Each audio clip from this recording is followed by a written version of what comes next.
ভাবুন তো, এমন একটি দেশ যেখানে রাস্তার মাটিতে একটি কাগজ ফেললেও জরিমানা হতে পারে। এমন একটি দেশ যার আয়তন বাংলাদেশের একটি ছোট জেলার চেয়েও কম, কিন্তু বিশ্বের সবচেয়ে ধনী ও উন্নত দেশগুলোর একটি।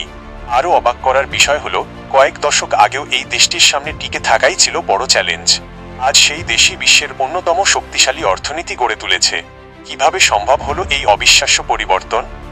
আজকের ভিডিওতে আমরা জানব সিঙ্গাপুরের সেই অবাক করা গল্প।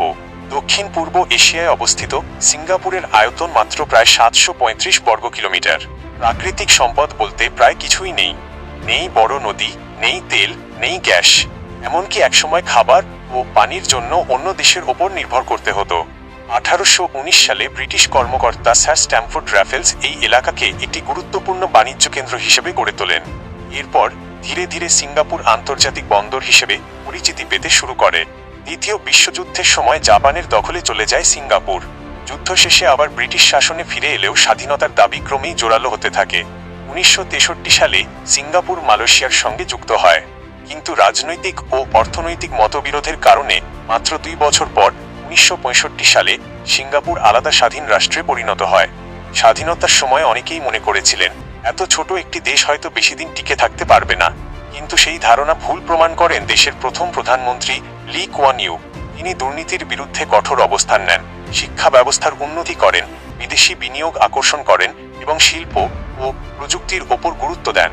সেখান থেকেই শুরু হয় সিঙ্গাপুরের নতুন যাত্রা। এখন প্রশ্ন হলো, প্রাকৃতিক সম্পদ প্রায় না থাকা সত্ত্বেও সিঙ্গাপুর এত ধনী হলো কিভাবে? এর সবচেয়ে বড় কারণ হলো সঠিক পরিকল্পনা, দক্ষ নেতৃত্ব এবং বিশ্বের অন্যতম ব্যস্ত সমুদ্রবন্দর। সিঙ্গাপুর এমন একটি স্থানে অবস্থিত যেখানে বিশ্বের অসংখ্য জাহাজ প্রতিদিন চলাচল করে। এই ভৌগোলিক সুবিধাকে কাজে লাগিয়ে দেশটি বিশ্বের অন্যতম বৃহৎ বাণিজ্য কেন্দ্রে পরিণত হয়েছে।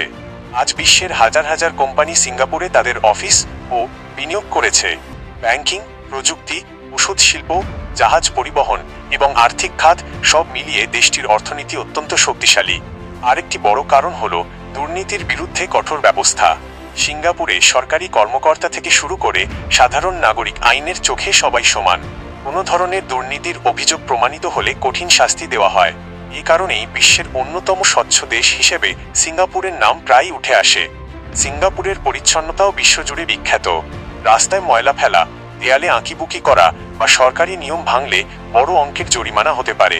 তাই পুরো শহরটিকে অত্যন্ত পরিষ্কার ও সুন্দর দেখায়। শিক্ষা ব্যবস্থাতেও দেশটি বিশ্বের সেরাদের মধ্যে রয়েছে। ছোটবেলা থেকেই শিক্ষার্থীদের বিজ্ঞান, গণিত, প্রযুক্তি এবং দক্ষতা উন্নয়নের ওপর গুরুত্ব দেওয়া হয়। ফলে এখানকার দক্ষ কর্মীরা বিশ্বের বিভিন্ন বড় প্রতিষ্ঠানে কাজ করার সুযোগ পায়। এই সব কারণ মিলিয়েই মাত্র কয়েক দশকের মধ্যে সিঙ্গাপুর একটি ছোট দ্বীপ থেকে বিশ্বের অন্যতম আধুনিক, নিরাপদ এবং ধনী দেশে পরিণত হয়েছে।